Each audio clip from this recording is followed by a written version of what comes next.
la palabra al señor Juan Esteban Orduz, presidente de la Federación Colombiana del Café, que hablará sobre el Foro Mundial de Caficultores. ¿Funciona? Bueno. Buenas tardes y muchas gracias. Voy a hablar en esta oportunidad en castellano. Espero que esté bien para todo el mundo. Hoy es un día muy interesante porque hoy celebramos un cumpleaños. Un cumpleaños número 7 del Foro Mundial de Productores de Café. En el año 2015, el Foro Mundial de Productores de Café se hizo el noviembre 12 a noviembre 15, y el noviembre 12 de 2015 tuvimos la primera discusión sobre la creación de un foro para discutir la agenda de los productores. Y fue ese el momento en que empezamos a trabajar en todos estos temas, de manera que yo creo que es un día muy especial un momento muy especial para contarles un poco lo que sigue para el Foro Mundial de Productores.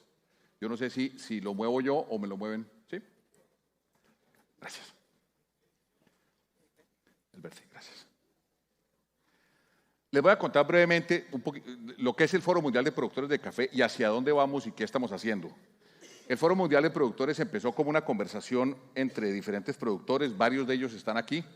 Está Ronald Peters, está el primer grupo, Cinia, Noelia, René León, Roberto Vélez. Éramos varios que estábamos aquí reunidos y empezamos a discutir. Arnoldo lo había sentado también.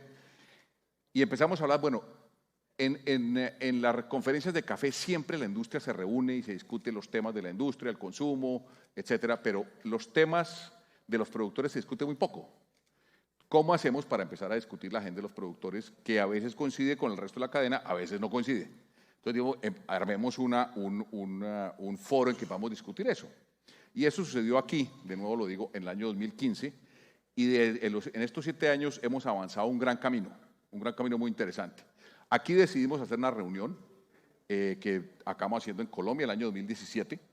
Nos tomó pues un tiempo naturalmente montarla, pero el tema de lograr la sostenibilidad de los productores de café a nivel global fue un tema que fue muy interesante para muchos jugadores importantes.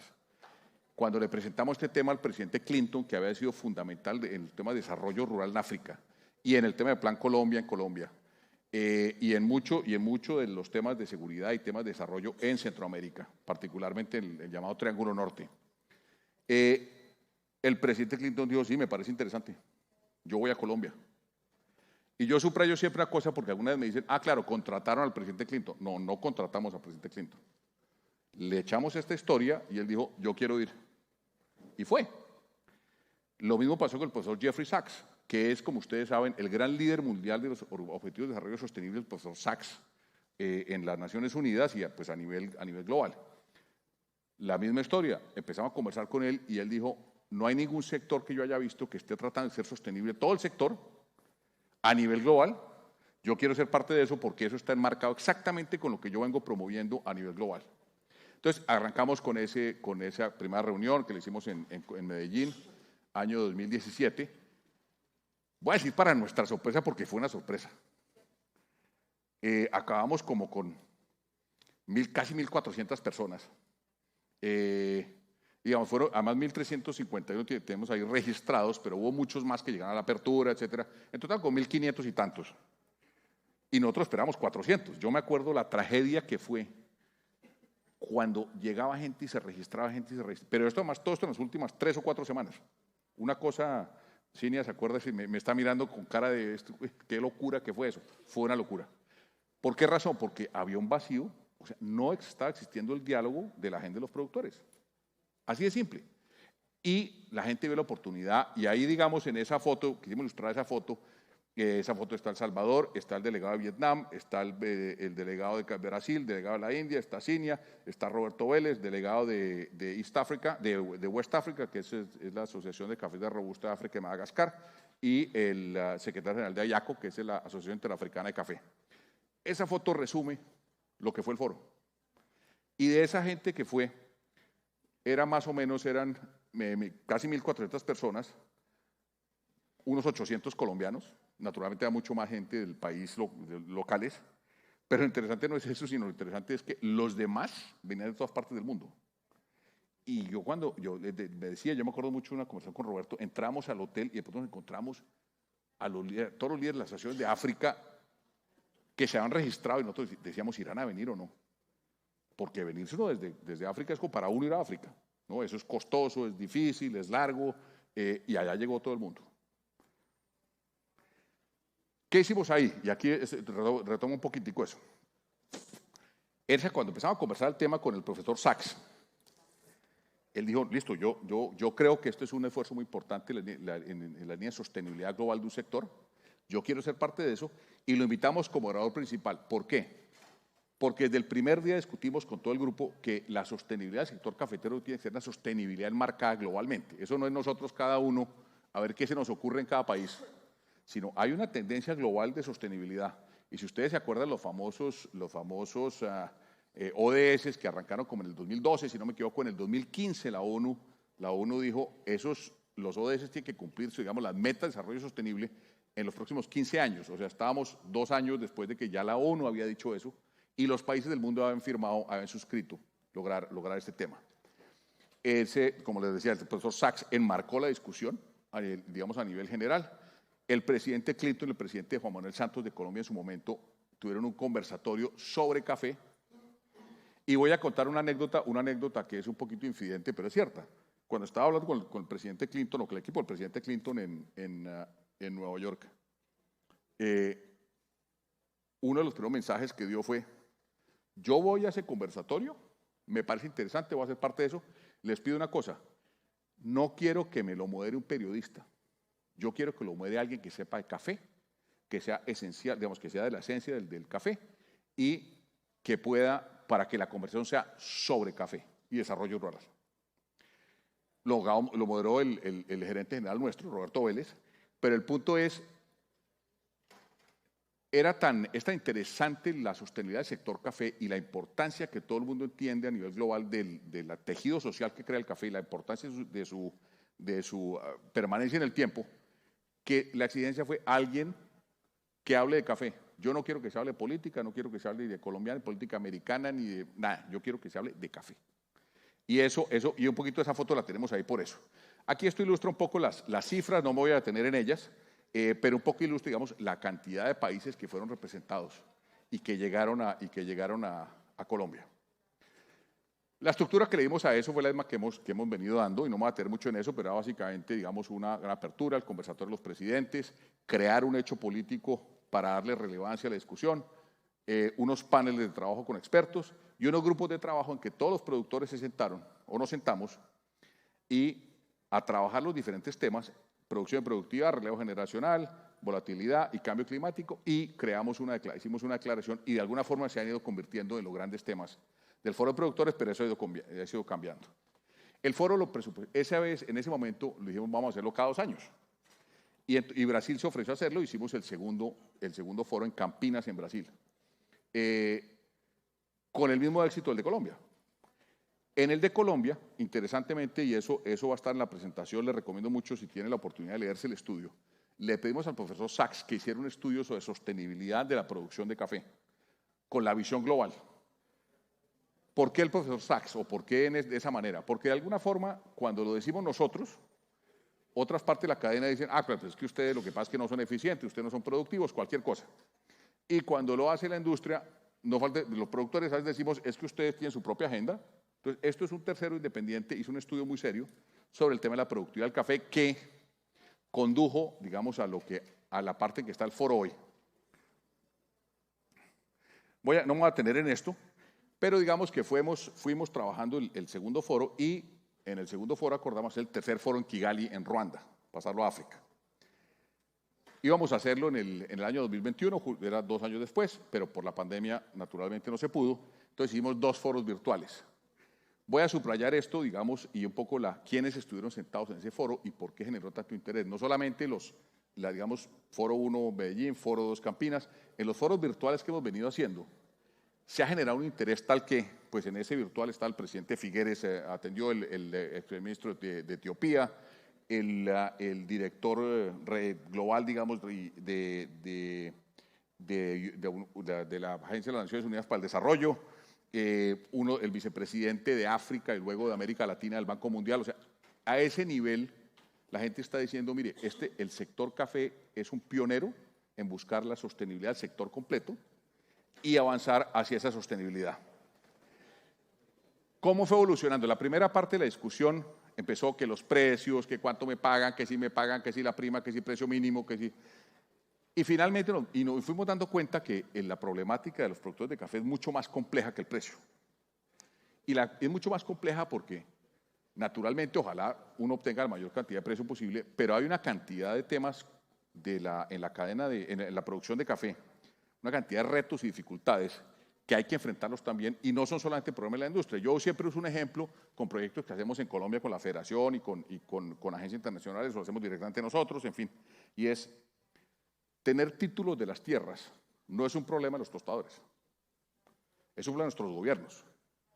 Que los caficultores tengan acceso a una pensión y tengan acceso a salud, eso no es un problema de los traders, ese es un problema de los gobiernos o de los otros jugadores en el país productor.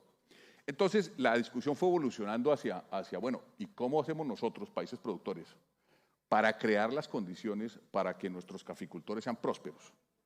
Me detengo en próspero y en la palabra prosperidad, porque de alguna forma igual empezó la discusión sobre, bueno, ¿a dónde queremos llevar a los productores? ¿A que tengan el ingreso vital, lo que llaman living income? No es suficiente.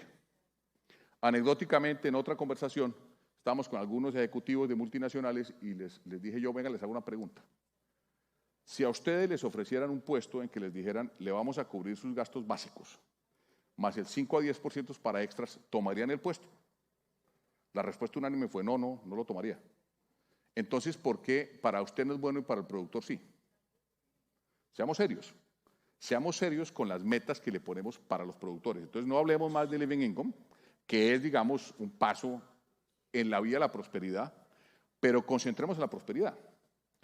Hemos venido trabajando ese tema y la prosperidad, digamos, es un tema obviamente mucho más complejo, es crear la estructura entre los países nuestros para que un productor sea próspero. Eso requiere que todos los jugadores dentro de ese país e internacionalmente pues estén alineados para crear ese tema. El primer estudio del profesor Sachs dijo una cosa muy interesante. Él dijo, mire, dijo varias cosas que a una gente le gustaron, a otra no le gustaron, pero decía, mire, los productores pequeños, si no se asocian de alguna manera, no pueden sobrevivir. Tienen que asociarse de alguna manera. Tienen que trabajar, tienen que tener economías de escala, tienen que poder trabajar juntos, tienen que ser... Bueno, no puedes seguir criticando a Brasil, porque el deporte de los productores que no son Brasil, es decir, es que Brasil es un monstruo. Pues Brasil produce más que los demás, pero también produce más por hectárea que los demás. Entonces, de alguna manera, él decía, aprendan de Brasil. En vez de pelear con Brasil, no digo pelear, Marcos, no me malentiendas. Más bien, asóciense con Brasil, mirar cómo logran aprender de prácticas de productividad de Brasil.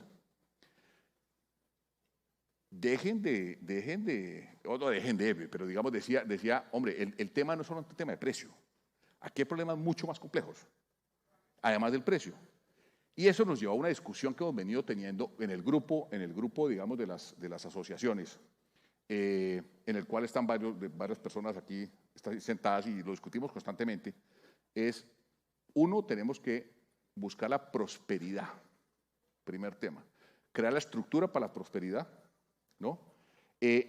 Tenemos que involucrar a los jugadores necesarios, pero eso además tiene que estar enmarcado en los ODS, porque no somos de los pocos cultivos, si ustedes lo miran, nosotros producimos para la exportación, en general. El negocio del café no se produce, la diferencia de negocio de otras frutas, no sé, de papas, de cebollas, de tomates, para el consumo interno, este es un negocio para la exportación. O sea, la importancia internacional para nosotros es más grande que para la mayor parte de otros cultivos. Y el tejido social, por el tamaño de los productores, es más importante que la mayor parte de otros cultivos. Entonces, tiene unas complejidades muy, muy grandes. Entonces dijo, bueno, y lo otro que pasa es que los países productores y sus gobiernos y todos, pues estamos todo el tiempo reaccionando. ¿Cómo hacemos para tener una estrategia bien armada? Una estrategia, digamos, lógica y que tenga una secuencia y unas bases sólidas para crear la prosperidad para los caficultores. Y ahí surgió, digamos, el concepto de Planes Nacionales de Sostenibilidad Cafetera, que es la siguiente fase hacia la cual se está moviendo el foro. ¿Qué queremos nosotros hacer en el foro? Nosotros hemos querido, uno, traer expertos en desarrollo global, expertos en desarrollo rural, expertos en desarrollo urbano, expertos digamos, en conseguir financiación, expertos digamos, a nivel global. Por eso, digamos, los oradores que ustedes, la gente que nosotros invitamos típicamente no son los obvios de todas las veces en las reuniones de café, sino son el Banco Mundial, las fundaciones, las agencias de cooperación, que juegan un papel fundamental en todo esto, y los gobiernos tienen que jugar un papel fundamental. Entonces, el siguiente paso que venimos trabajando es el plan, digamos, un plan que llamamos un estudio prosperidad para los productores de café a través de planes nacionales de sostenibilidad cafetera enmarcados en los ODS. ¿Qué vamos a entregar? Lo que el foro quiere entregarle a los países productores es un manual que le dice, mire, un plan nacional de prosperidad de sostenibilidad cafetera se hace de esta manera, debería contener esto, y que sirva de guía para que nos podamos sentar las asociaciones con nuestros gobiernos y los demás jugadores en términos prácticos a hacer un plan nacional de sostenibilidad. Ahora, eso suena mucho más complicado de lo que es. ¿Por qué lo estamos haciendo? Lo que decía antes, estructura de prosperidad cafetera. ¿Qué es la prosperidad? Es la siguiente pregunta que me hace. Hay una anécdota en Estados Unidos que yo no sé si es verdad o no, pero dicen que el presidente Reagan, que era muy conservador, algún día le preguntaron, pues ustedes se acordarán que en esa época era una gran cruzada contra la pornografía.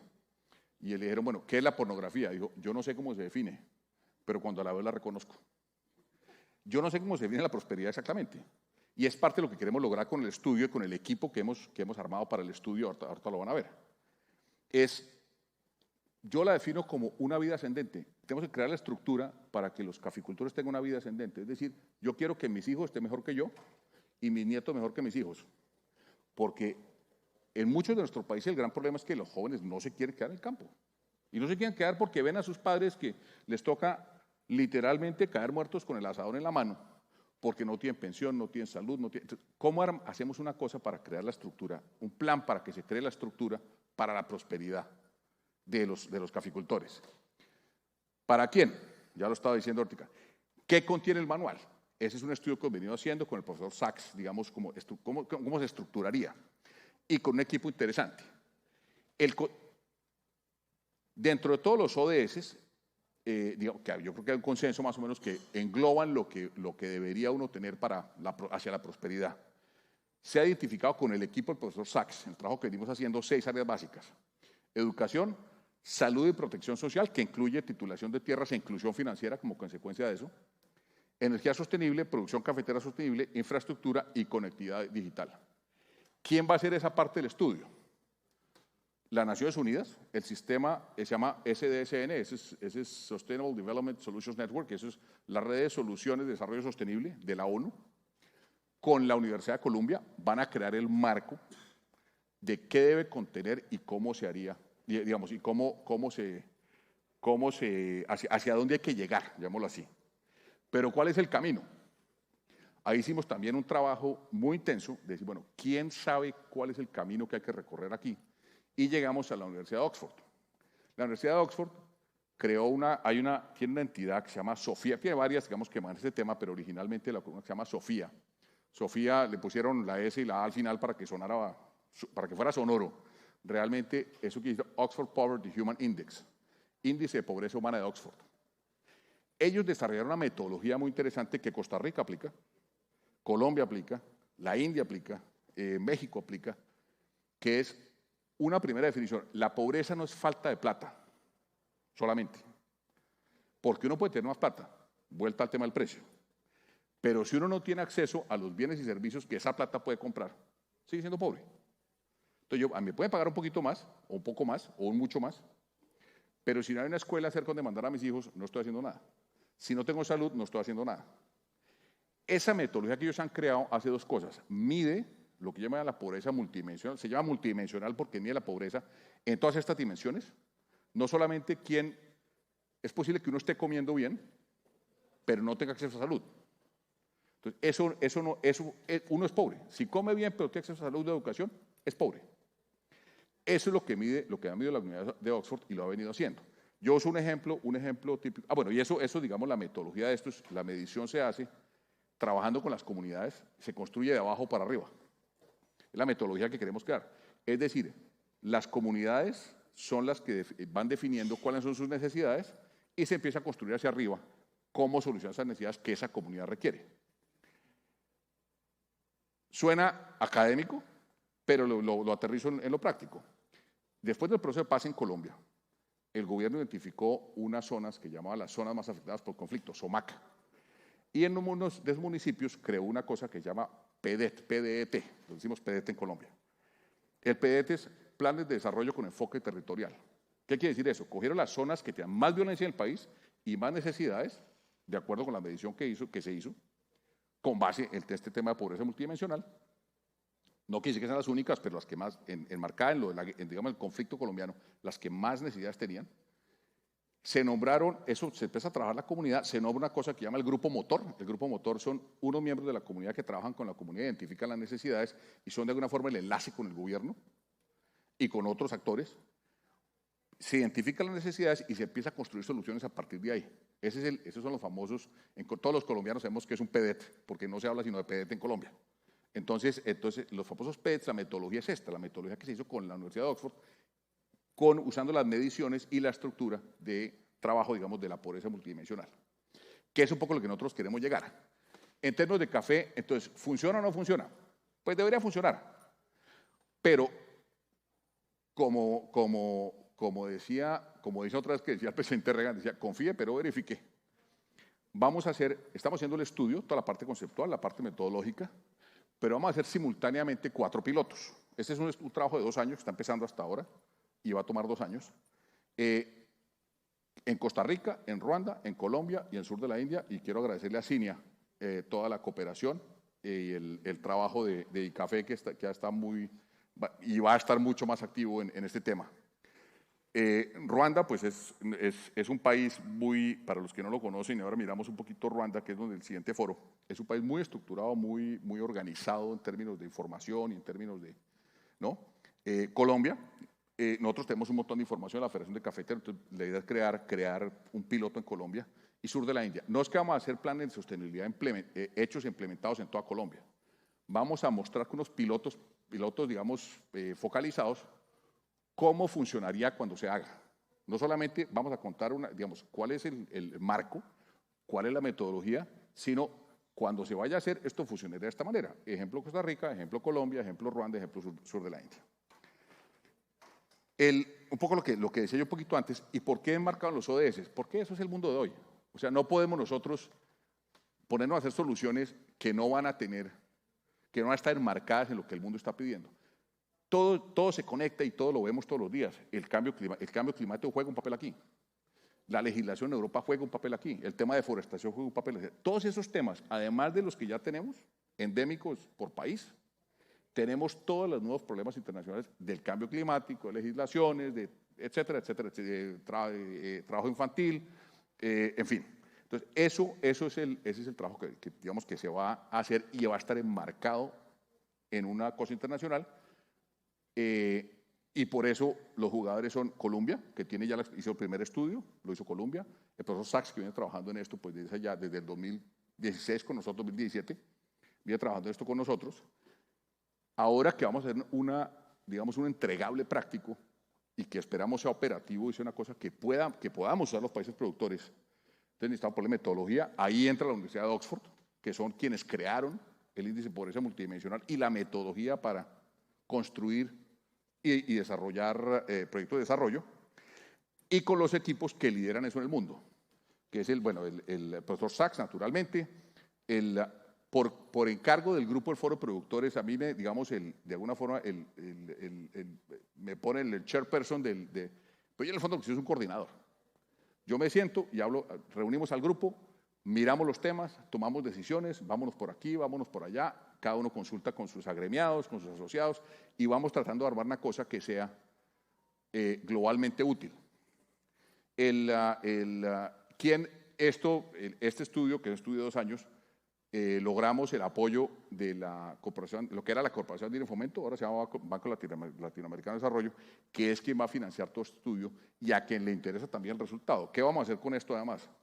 Una de las condiciones que nosotros pusimos como foro es, esto es gratis para todo el mundo, esto es público y el que lo quiera lo usa como quiera, como con los otros estudios. El que quiera leerlo no tiene que pagar nada, no tiene que hacer nada. Y al final del día, si Café se sienta con el gobierno costarricense, no sé qué tan buen ejemplo sea Costa Rica, que es bastante sofisticado, digamos, en su cadena cafetera, pero cualquier otro país, y se sienta con su gobierno y dice, mire, queremos hacer esto, aquí está la metodología, aquí está el contenido, aquí está la estructura, lo pueden bajar de donde quieran, lo pueden usar como quieran. O sea, esto es algo que nosotros queremos que todos los productores y las asociaciones de productores puedan usar como les parezca. Naturalmente va a estar muy centrado en que los gobiernos de los países productores tienen que jugar un papel central. O sea, las políticas públicas, repito, yo uso ese ejemplo porque lo veo en Colombia y sé que es un problema en muchos otros países, en América Latina, en África y en Asia. Si uno no tiene título de su tierra, no tiene acceso a un crédito. Difícilmente lo tiene. ¿Quién puede hacer titulación de tierras? El gobierno. Pensiones, lo mismo, lo que decía antes. Entonces, ahí tiene que haber un tema fundamental, digamos, de trabajo con los gobiernos. Mi experiencia, habiendo pasado al gobierno 4 años y nosotros pues trabajamos muy de cerca con el gobierno en muchas cosas, es cuando uno al gobierno le lleva las cosas hechas, suele ser más fácil. Entonces queremos dar la posibilidad a las asociaciones de productores que puedan decir a sus gobiernos, mire, o a sus jugadores en cada país, aquí está este plan, aquí está la metodología, ¿por qué no lo intentamos? Ese es, digamos, como el proceso final.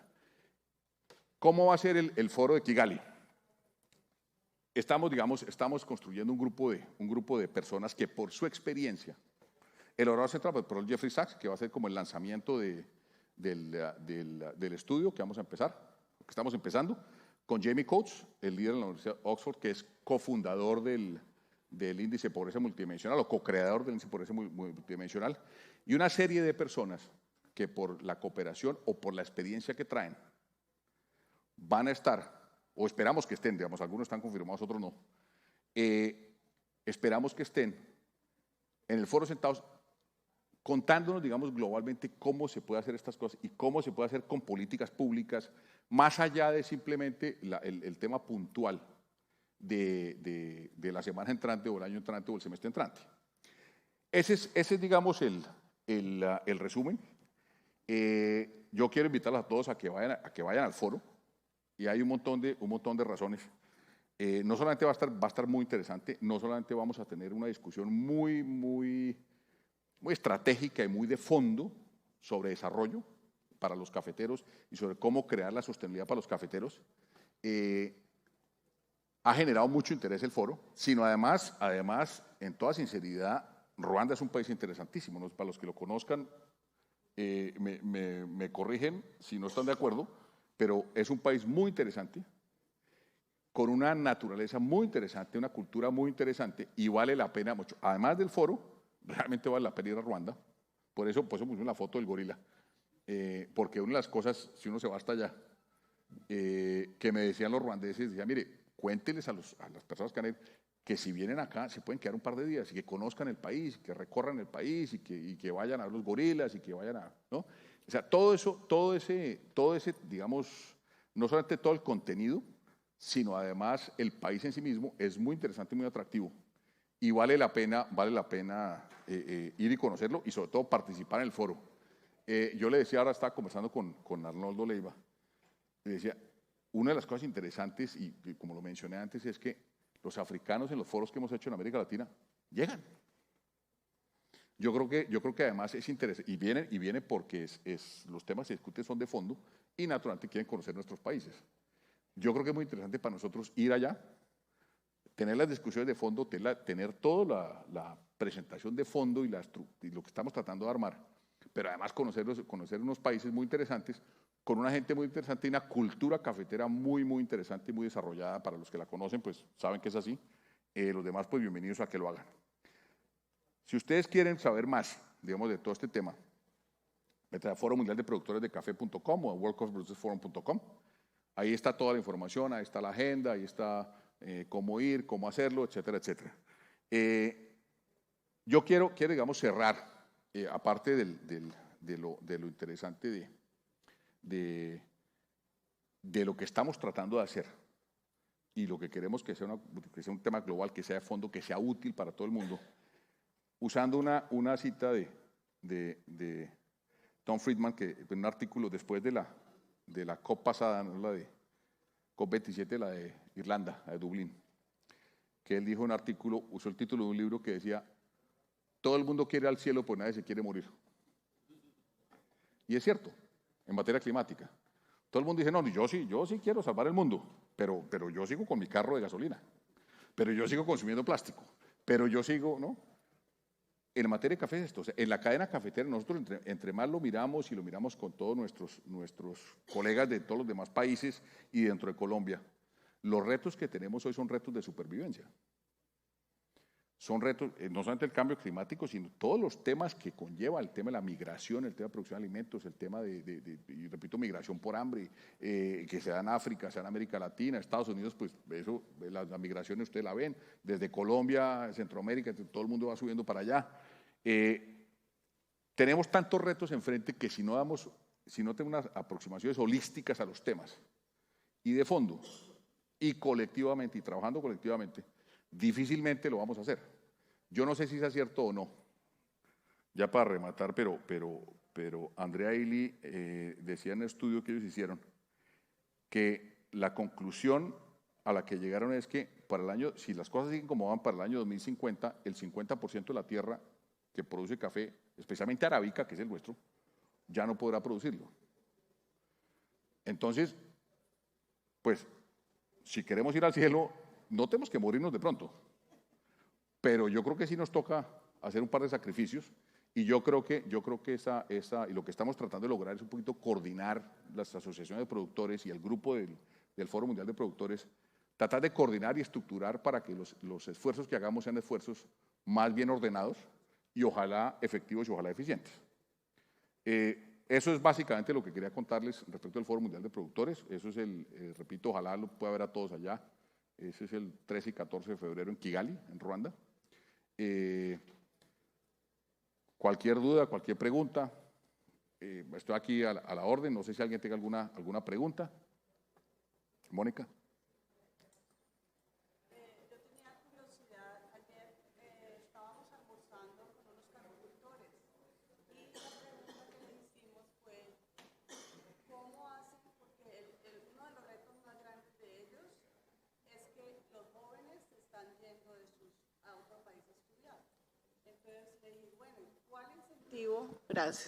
¿cuál incentivo le están ofreciendo a esos muchachos para que se queden en las fincas? Y uno de ellos o dos dijeron, bueno, le estamos dejando las tierras como herencia, lo que tú decías ahora de dejarle un título con la propiedad.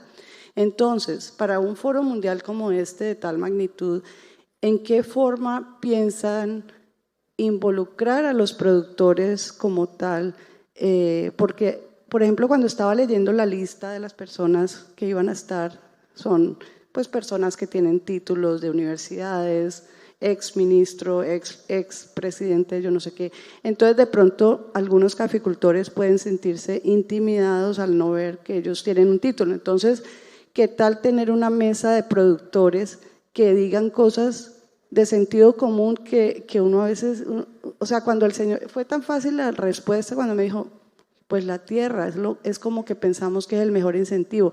Entonces a veces es bueno oír como esa perspectiva desde un punto de vista que no sea tan académico, porque eso puede intimidar a esas personas. Gracias. Gracias por la pregunta, porque estamos trabajando en eso.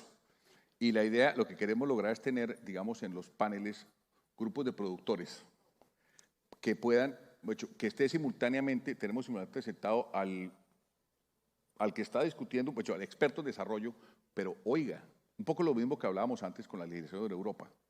Venga y mire cómo es que es la cosa sobre el terreno. Entonces, la idea es tener también a los productores, eso estamos en el proceso de estructurarlo, digamos, cómo lo hacemos y cómo lo financiamos, etcétera, pero se va a hacer, mucho está pero no está finalizado, va a estar en la agenda una vez lo finalicemos, en las próximas par de semanas, pero eso está dentro del Listo, muchas gracias. Muchas gracias a todos.